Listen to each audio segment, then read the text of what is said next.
One of the things that gives me a great pleasure to introduce right now, Darren mentored John, and John has put together a truly beautiful piece for us today. Yeah, I'll let him talk the rest, and I'll be back on with him afterwards to have a conversation. Yay! Round of applause.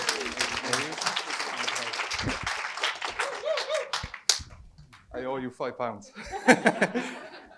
Hi, everyone. Mine isn't really a talk, it's more of a tribute. And I suppose just my plan is that there's lots of things I want to say, but from my heart, there's lots that I hope to say. So just to give a little, thanks, Jeffrey. Just to give a little bit of context, back in my whole life before I met Darren, I was a plumber, which a lot of people might say, good job, great. What's wrong with that? I mean, it was probably nothing really wrong with it other than the fact that I was actually a really, really bad plumber.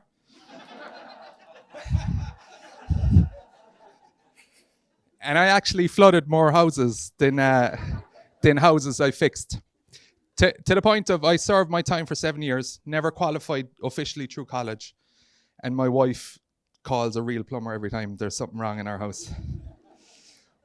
When I first met Darren, I'd launched this social movement called Suspended Coffees, where you could buy a cup of coffee as a gesture of goodwill or a means to pay it forward to another human being as an act of kindness. Now, I really didn't have a clue what it was I was doing, and Darren was connected to me through mutual friends. Straight away, what stood out for me in the first few emails before I ever spoke to him was, one, how much he loved his family was the first thing that stood out to me.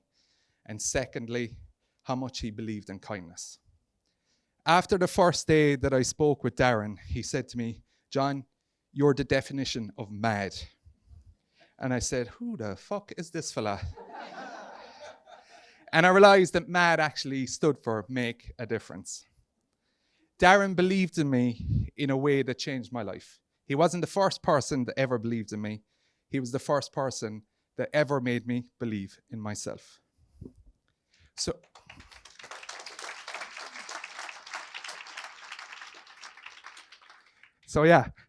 when I heard about this conference, it was a new opportunity after coming into my life that I just know Darren would have loved. So, long story, which I can tell you about another time, but I've managed to get somebody who believes in me enough to give me $500,000 to spread acts of kindness over the next 2 years. And that's because of Darren. That is because of Darren. So in typical fashion for me, I like to pretend like I know what I'm doing. So I said, co-founder for what we're doing, it's called Drop Dead Generous. We're going to give people $500 over the next 2 years to do an act of kindness in a creative, powerful, impactful way. And the whole premise is that if you can do an act of kindness, watch it spread. And as Darren always said about loving acts of kindness, this is pretty much it. So I thought best way to honor Darren was to do what any normal person would do. Get up at 6 a.m. in the morning, go to a park in London, ask your friend Tom to film you while you sit on a bench, asking strangers to talk about grief and to talk about death. Terrible idea. Bar the squirrels, pigeons, and one incredibly kind lady, nobody really spoke to me. But some amazing things happened. And I've tried to document it, which from the video, which you can all watch now, will probably explain a little bit more of my madness. But I just want to apologize firstly, because some of the quality of the video is actually a little bit dodgy because, as I said, I didn't have a clue what I was doing. So I messed up sound and 1 or 2 bits, but it was put together with nothing but love for Darren, his family, and everyone in this room and everyone connected to Mo. So if you can play that video.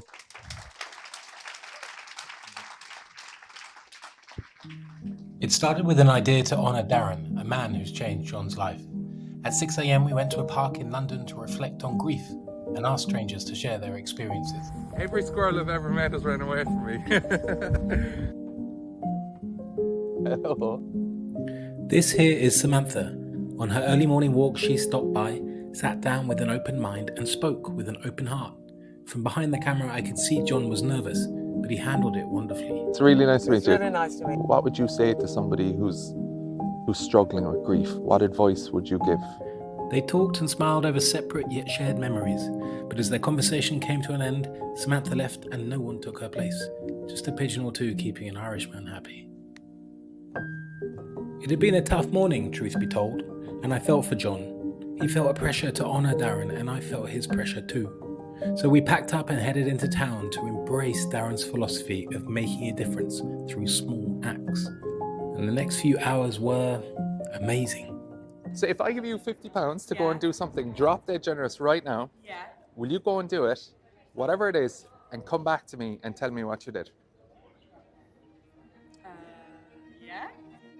That was Ella, but there was also Simona and Karina over here from New Zealand. There was Bill and Janet from the States, and a small handful of strangers dubiously taking on this little experiment of ours.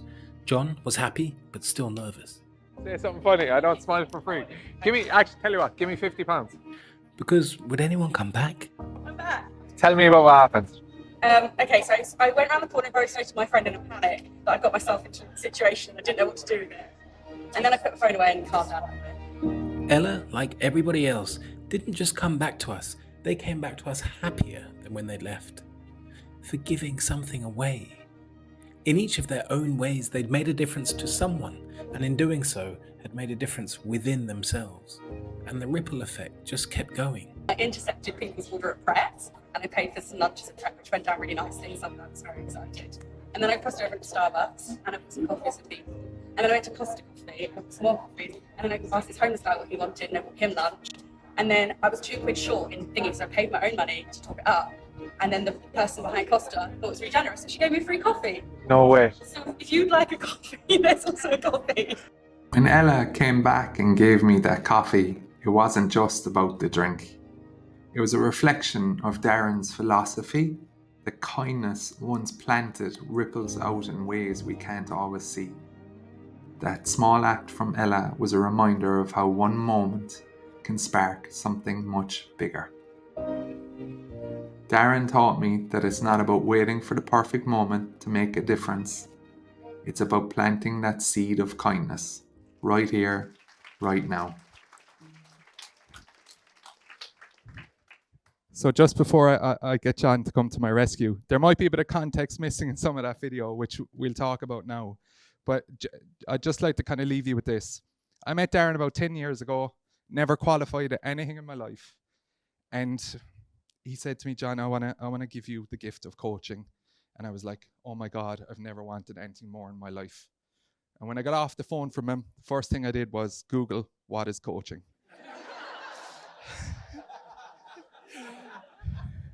Sorry. The second thing I did was give him my passport number because he booked the flights. He flew me over and he gifted me my accreditation. And I remember the day that I qualified and got my cert. It was the first time I ever qualified at anything. And I stood on the 17th floor of Citibank and I cried like a baby because I never felt such a sense of achievement. Now, the part of that that's true is the fact that I cried. The part that's fake is that it was the 17th floor because Darren told me to be always creative when you're telling stories. It was the 15th floor, but it doesn't sound as good. So I just want to say that the big thing from Darren that he brought me into his home, brought me into his family. He always said to me, John, you have to believe in people even when they don't believe in themselves. And you have to use kindness as a method to change the world. And I have to just really quickly before you clap, and I want that clap. Just two people I have to really acknowledge, and everyone here is amazing, but two people in particular. One is my co-founder, Tom. He's never met Darren, right? And Tom asked me not to point him out, so I'm not going to do that, Tom. But he never met Darren, but as soon as I told him about Darren and the impact that he had on me, he was like, we just got to do this. And it was the first thing we've done since we started this project. The second thing that I have to say is this man here is just an incredible human being. As soon as I went to him with the idea, and trust me, there was no method to my madness. There was no plan. I even rang him on the day of, like, when we were out in London. I was like, John, I don't know what's happening. but like, I'm gonna keep doing shit. And like, do you know, I'm gonna keep you close. And he believed in me every step of the way, just like his brother. And I think if there's one thing I ask you all to take away, is if you can believe in one person from here on in, if you can nudge someone towards Mo, if you can support Mo in some way, shape, or form, that's the biggest and most impactful way that we can all continue on Darren's legacy. Thank you all.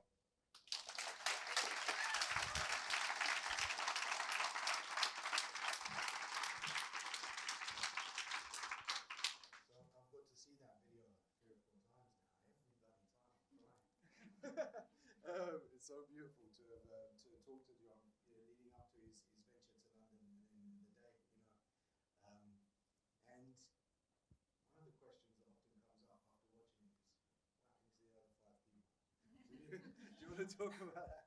So funny story, right? So basically, when everything went wrong in the park, I was like, or what I thought went wrong. Sorry. Oh, watch it, don't fall off. Yeah. Be a nice icebreaker.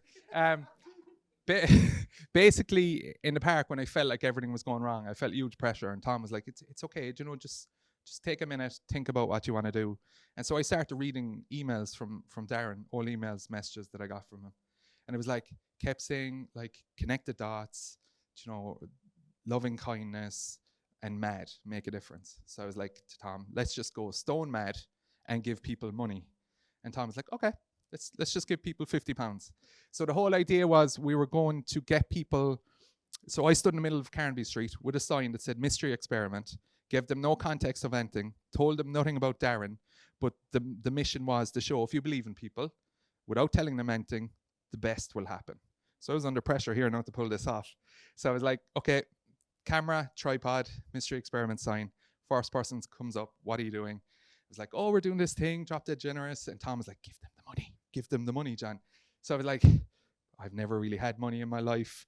Handing £50 over, I was very conflicted. And I was like, what if people don't come back? And Tom said, that's perfectly okay. It's actually, if they don't come back, then that's the right thing. So one by one, we get people £50, 6 different people, one of whom was this young kid. I just knew he wasn't going to be back. He heard me and Tom. Yeah, you know. He heard me and Tom talk about what we were talking about, saw Tom give me £50, and I was like, no, I really can't give it to him because it's Darren's legacy, and if he doesn't come back, this is bad. And Tom was there, no, but what you've said to me is believe in people. That's what Darren said to you. So gave him the £50, off he went, and off he came back and told us the story in a completely different energy of how he bought coffee for this person in a cafe, then put more money behind it. Then people in the cafe saw him doing it, so they bought more coffee. And then the owner was so inspired that they started to give away free coffees, and it started to ripple out across several streets of London, to the point of it was so powerful. Me and Tom were stood in the street, and this one lady come up and she said, "Are you guys the reason why I got this free coffee?" And we're like, I don't know. It mightn't be anything to do with us. And she was there. You know what? I think it was ye. And I know this mightn't mean much, but this has changed my whole experience of London. I've never seen London like this. And it actually feels quite nice now, she said. And one by one, more and more people came back and told us their stories of what they did. One lady went and gave money to a guy who was cleaning the streets, who literally was overcome with emotion because he said never in his 60 or 50 years on this earth has anyone ever given him anything. And he asked her why. And she said, because I wanted to just pass on kindness. So loads of more amazing things happened, and they all did some just really, really beautiful things. Ella was one of the people that we kind of picked out, but they were all very special. And I think the big thing was, like, for me, that all 6 came back, but really and truthfully, it didn't matter if they came back or not. And the fact that it rippled out into so many different places was, again, a testament to Darren's belief that if you believe in people, no matter what, not going, I believe in you, but if you just believe in them, let them go, let them do, and see what happens.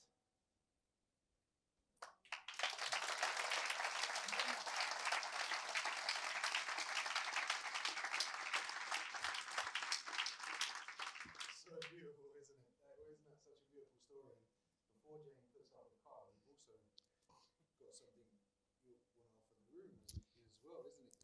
Have we, John? I forgot. Oh, wait, I'm only messing. Yeah. Do you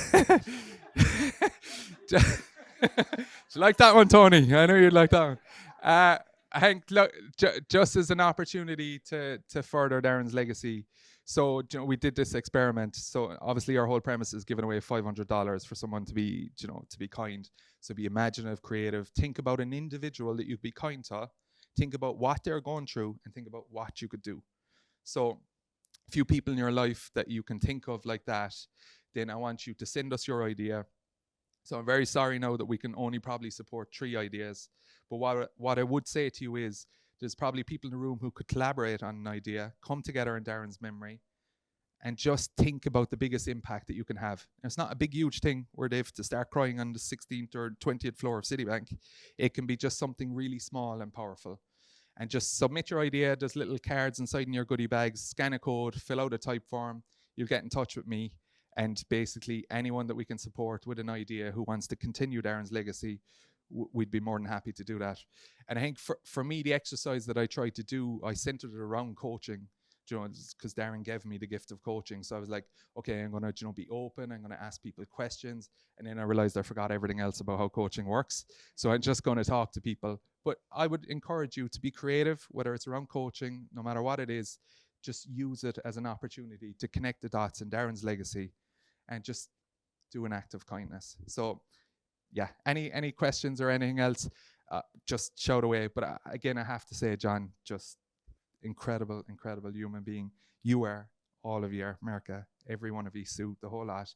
And it's a pleasure and an honor to be stood here and to be able, actually, even though everyone back home is like, John has no money, don't believe him, he can't give you nothing, because I've been broke all my life. But Darren always told me, if you love what you do enough, you can make money doing it. Now I'm giving money away, like so, but like, he was nearly right.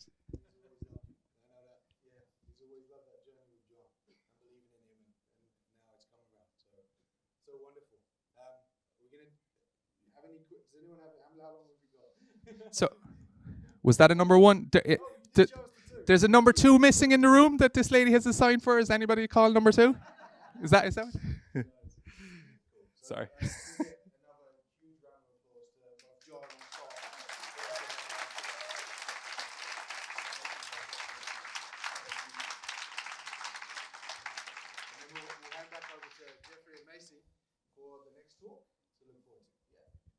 Get those applications in. Yeah. And just say I met Jeffrey. How many was it at the last MOE conference? 2016. And how are you looking younger than like back in 2016? One funny story I'll leave you with, and I'll be gone then. It's about Darren. So the first MOE conference, Darren asked me to help him with the marketing because he reckoned I was a marketing genius. It's like he was wrong about some things. We said we'd do a Facebook Live through Suspended Coffees because I had a couple of 100,000 followers.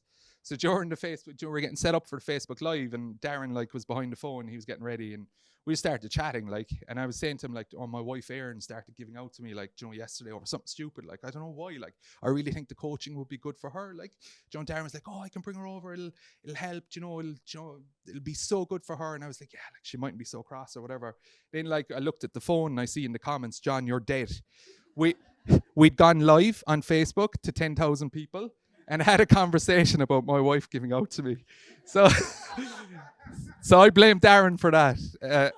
I will say. So yeah, and thanks again, everyone. It was really a pleasure.